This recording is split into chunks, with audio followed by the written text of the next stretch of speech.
దివ్య ఆకలేసిందా? అమ్మ పెట్టట్లేదా? అడుగు అమ్మని. బువ్వా ఆమ్ అని అడుగు. ఆమ్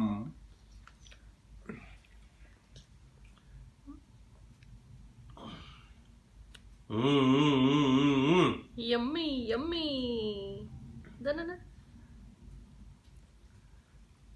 అది పెరుగు ఇంకా నోట్లోనే. అది పెరుగు కాదు. అలా ఏం కాదు, తింటుంది సిర్లాక్. ఇంకా చూసారా, దాన్నే పెడతాను కదా నీకెందుకు. దివ్య సెర్లాక్ తింటున్నావా? ఆకలేసిందా నాన్న నీకు? ఆకలేసి వరకు ఉంటే అడిగి తింటుంది, లేకపోతే మేము అడగాలి.